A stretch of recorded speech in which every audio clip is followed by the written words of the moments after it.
Nhân vật chính của bộ phim là một cậu thanh niên tên Be. Cậu ta có hai người đồng nghiệp vô cùng thân thiết tên là Sarah và Ian. Ngoài ra trong nhóm còn có một cô gái tên Nikki, cũng chính là người mà Be đang thầm yêu. Mặc dù vậy với bản tính nhút nhát của mình, cậu vẫn chưa dám thổ lộ mà chỉ biết giữ tình cảm đó trong lòng. Buổi tối vừa về nhà, Be bàng hoàng phát hiện chú mèo cưng của mình đã chết từ lúc nào. Nó ăn nhầm viên thuốc giảm đau mà cậu đánh rơi lúc sáng. Chưa kịp đau buồn, Be lại nhận được thêm một tin bất ngờ không kém. Cô bạn thân Nikki, người mà cậu thầm thương trộm nhớ, đã quyết định nghỉ việc ở chỗ làm hiện tại. Đồng nghĩa với việc bọn họ chỉ còn gặp nhau thêm một lần nữa mà thôi. Ngày hôm sau Be quyết định ghé một cửa hàng, định mua một sợi dây chuyền để tặng cho Nikki. Nhưng rồi ánh mắt của cậu lại dừng ở một món đồ đặt trên kệ. Nó có tên là cây liễu ước nguyện, được cho là có khả năng ban cho chủ nhân một điều ước bất kỳ. Vì tò mò nên Be quyết định mua thử một hộp, không biết rằng đây sẽ là khởi đầu cho loạt thảm kịch kinh hoàng. Cả nhóm sau đó hẹn gặp nhau tại một quán bar. Nikki xuất hiện với vẻ ngoài lung linh như mọi khi. Suốt buổi nói chuyện, Ian liên tục ra hiệu, khuyên Be tìm cơ hội để tỏ tình. Tuy nhiên cậu ta vẫn chỉ ngồi trơ ra mà không nói một lời. Tưởng rằng đã vụt mất cơ hội cuối cùng, thế nhưng may mắn thay, Nikki sau đó đã nhờ Be cho mình quá giang về nhà. Đây cũng là lần đầu tiên cậu được ngồi gần cô gái như vậy. Nikki tiết lộ rằng mình nghỉ công việc hiện tại là để tập trung trở thành một nhà văn, nhằm thực hiện ước mơ bấy lâu. Chiếc xe sau đó dừng trước cửa nhà Nikki. Be lấy hết can đảm đứng trước mặt cô gái định nói lời tỏ tình, thế nhưng sau cùng vẫn không đủ dũng khí, chỉ đành nhìn bóng cô ấy từ từ khuất xa trước mắt. Trong lúc tuyệt vọng, cậu chợt nhớ ra cây liễu ước nguyện, món đồ mà mình đã mua lúc sáng. Không chút do dự Be liền bẻ gãy cây liễu, và ước rằng Nikki sẽ yêu mình hơn bất kỳ ai trên đời. Vừa dứt câu, Nikki bỗng quay lại xe và chủ động bắt chuyện với cậu ta. Biểu cảm của cô gái lúc này cũng trở nên kỳ lạ, lúc thì vui vẻ, lúc lại kích động một cách mất kiểm soát. Sau khi trò chuyện qua lại, Nikki liền leo lên xe và ngỏ ý muốn Be đưa mình đến nhà cậu ta. Cô gái tâm sự rằng bố mình bị ung thư và đang đứng trước cửa tử. Vì thế cô rất đau buồn và không muốn ở một mình lúc này. Nghe vậy Be không nỡ từ chối, nên đành đưa Nikki về nhà của mình. Vừa bước vào trong, cô gái đã ngay lập tức leo lên giường, còn bảo với Be rằng tối nay muốn ngủ cùng với cậu. Chưa kịp ngạc nhiên, Nikki liền cởi phăng chiếc áo ngoài, khiến Be đứng hình mất một lúc. Mặc dù vậy cậu ta sau đó vẫn bước lên giường và bắt đầu hôn lấy cô gái. Bất ngờ giữa chừng Nikki đột nhiên hét lớn rồi lao khỏi giường. Be chưa kịp hiểu chuyện gì, thì cô gái lại quay về trạng thái vui vẻ như ban đầu. Những chuyện kỳ lạ liên tiếp xảy đến, khiến Be bắt đầu nghi ngờ cây liễu ước nguyện. Cậu lên Google tìm kiếm thông tin, nhưng phát hiện phần lớn cư dân mạng đều cho rằng đây chỉ là một món đồ chơi bình thường, hoàn toàn không thể biến điều ước thành sự thật. Nghĩ rằng Nikki thực sự có tình cảm với mình, Be ngày hôm sau đã mang chuyện này kể lại cho cậu bạn thân Ian, còn bảo rằng Nikki đã chủ động tìm đến cậu ta. Mặc dù vẫn cảm thấy cô gái có gì đó không bình thường, khác hẳn với con người mà bọn họ quen trước đây. Nghĩ rằng Nikki chỉ gặp vấn đề về tâm lý, và những gì xảy ra tối qua đơn thuần chỉ là một sự trùng hợp. Thế nhưng đêm hôm đó, cô gái lại đến trước cửa nhà của Be, còn thẳng thắn nói lời tỏ tình với cậu thanh niên. Nikki thú nhận rằng mình đã thầm thích cậu từ lâu, nhưng không đủ can đảm để thổ lộ. Nghe những lời này khiến Be vừa ngạc nhiên, vừa không giấu nổi niềm vui sướng. Cả hai sau đó đã chính thức trở thành người yêu của nhau, Nikki cũng dọn đến sống cùng với Be. Bọn họ quấn quýt như hình với bóng, mối quan hệ nhanh chóng đã trở nên thân thiết hơn bao giờ hết. Tưởng rằng mọi chuyện sẽ diễn ra tốt đẹp như vậy, thế nhưng vào một hôm, khi cả hai đang ăn tối tại một nhà hàng, Be bất ngờ nhận được cuộc gọi từ Ian. Cậu ta sau khi điều tra, đã phát hiện rằng bố của Nikki hoàn toàn không bị bệnh. Tất cả những lời tâm sự và cảm xúc mà cô gái từng thổ lộ đều chỉ là dối trá. Nghe đến đây Be không khỏi hoang mang. Cậu ta sau đó quay lại bàn và hỏi Nikki về tình trạng của bố cô gái. Thế nhưng vừa nhắc đến chuyện này, Nikki bỗng trở nên kích động.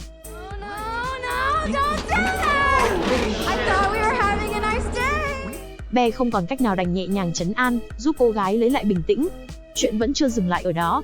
Buổi tối trong lúc đang ngủ, Be bỗng giật mình tỉnh giấc, phát hiện Nikki đang đứng im trong góc phòng. Cô gái bảo rằng chỉ muốn ngắm Be ngủ, vì trông cậu rất dễ thương. Nikki còn mặc luôn cả chiếc áo khoác của Be, để có thể ngửi được mùi cơ thể của cậu.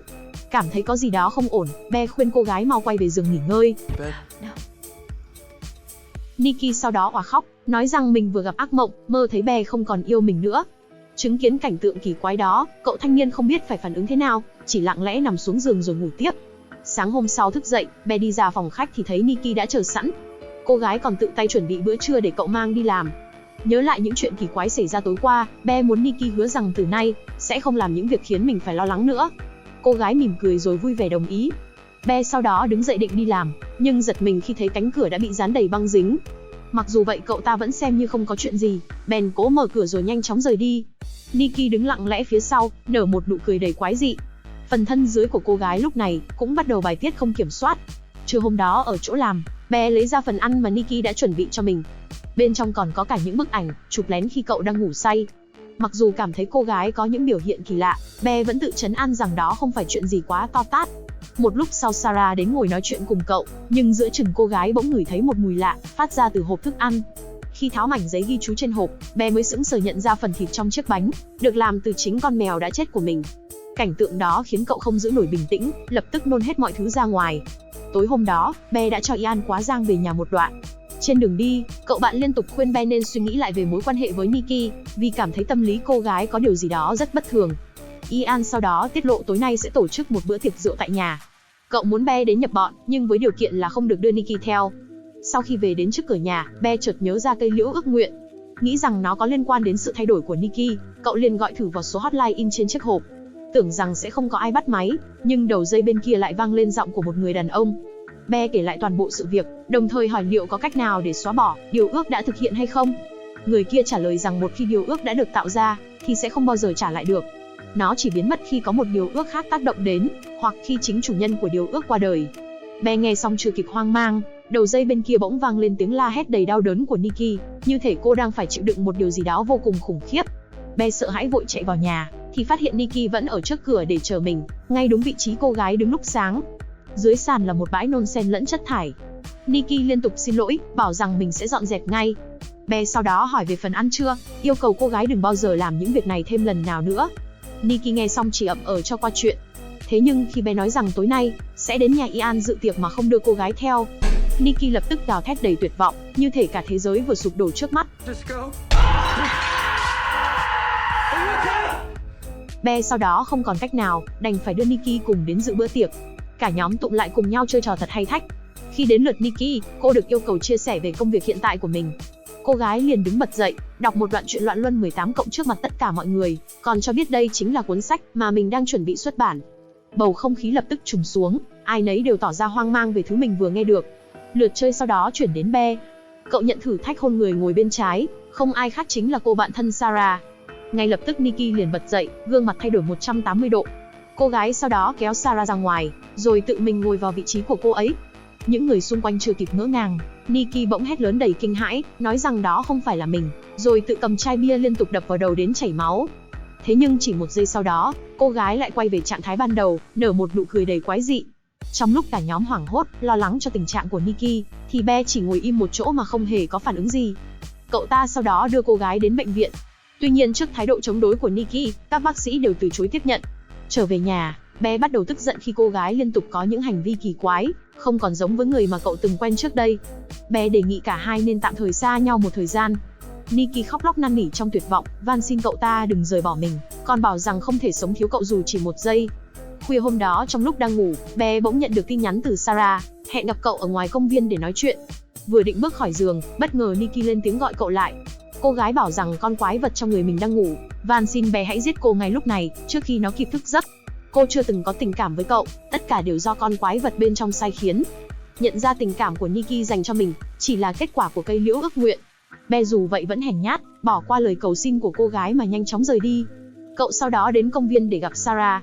Cô gái lo lắng hỏi tình hình hiện tại của Nikki.